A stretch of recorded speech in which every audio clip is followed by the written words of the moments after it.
check out these Air Force Ones. These are the first 4 HTM Air Force Ones ever made by Nike. 2 of them came out in 2002 and 2 of them came out in 2004. And these aren't the only HTM Air Force Ones, but they're definitely my favorite. Now let me take you back to when I was building the ShoeZeum.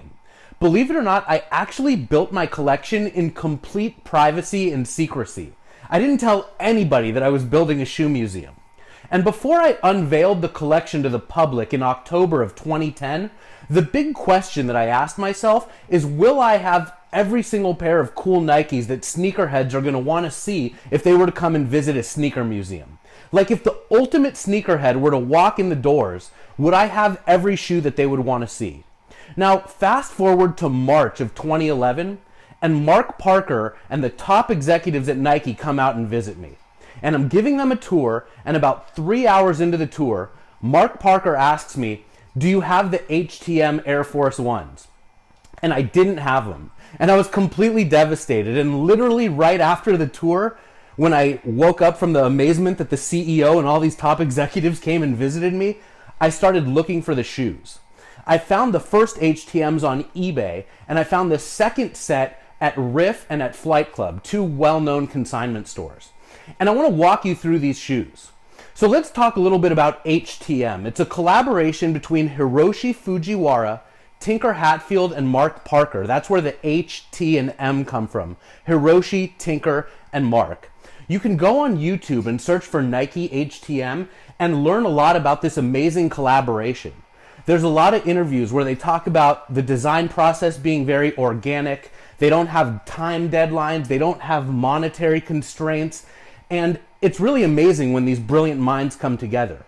It's also amazing that the first Air Force Ones that they collaborated on are so simple.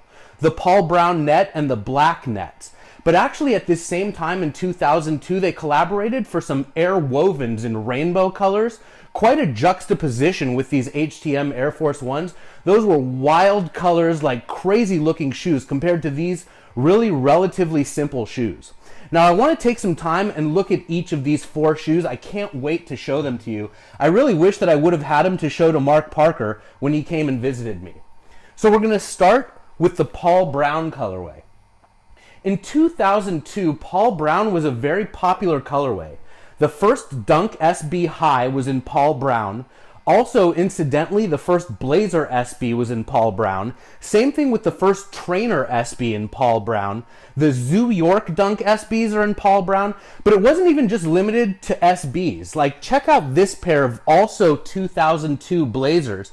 It's Paul Brown and net. A very underrated shoe. And there was a pair of Tennis Classic Forens in the same color. So Paul Brown was really popular back in '02. A funny story, the loss prevention guy that used to run the Southern California outlets was this big dude named Paul Brown. I know it has nothing to do with the colorway, but when I see the color, I can't help but think of him. So have a look at the hang tag. It says HTM. You can see the H, the T, and the M with the line right through it. I'm sure that Tinker Hatfield designed this logo. Let's have a look at Tinker's signature. This is the pair of Air Jordan 11s that he customized for my wife for our wedding. And you can see right here on his signature, I want to bring it real close. He likes to take the K in Tinker and he draws a line through all of these letters. And it's like really cool and neat and modern. And it's very similar to these HTMs right here. So I'm sure he was the one that designed that logo. Let's move this little hang tag out of the way and have a look at this beautiful shoe. Like I said, it's very simple. Paul Brown, very quality leather. Net is the other colorway, and net refers to the yellowing stitching, the sort of off-white yellowish colored midsole, as well as the laces and even the inside of the shoe. Now, all of these shoes have net as a backup color, except for the white pair that we'll get to at the end. And it's good that they kept the white with white and neutral gray, because honestly, the white pair would have looked silly with yellow stitching and yellow midsole and yellow details. It would have looked like it was old and aged and yellowing. Something about these first HTM Air Force Ones, they're limited to 1,500 pairs. And you actually have to go in here, and you can pull the tongue out right here and have a look. I want to show you. And it says right there on that little tag that they're out of 1,500. Now, those same rainbow wovens that we talked about earlier were also limited to just 1,500 pairs. Now, the second set of HTM Air Force Ones that we'll look at later, there's 3,012 pairs of those. I have no idea why they chose 3,012, kind of crazy random number. But for the first ones, there were 1,500, and they went all out in the detail department on these shoes. I want to put this down here and actually show you the boxes for these original HTM Air Force Ones. They're like crazy. Big drawer style box, much like the Mark Smith laser Air Force Ones that we've already looked at. But look at this like crazy building design, HTM Air Force One. These came from True. Actually, I bought them on eBay. But True is a sneaker boutique in the Haight and Ashbury district of San Francisco. They've actually had some Nike collaborations, really cool brown speckled Air Max 97s, and then a pair of Air Hamaras, an ACG shoe that really doesn't get collaborated a whole lot, but True chose that one.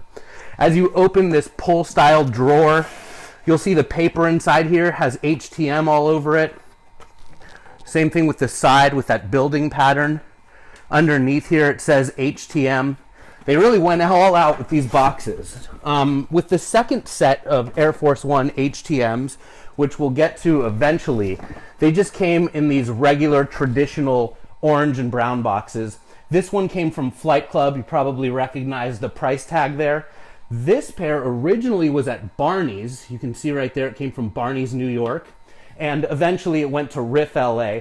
Sometimes Riff likes to number their inventory like that, so that's sort of how you can tell. I love looking at sneaker boxes and sort of figuring out where the shoes came from and where they went. Sort of like to geek out on the little details. Anyway, Paul Brown Net Air Force Ones.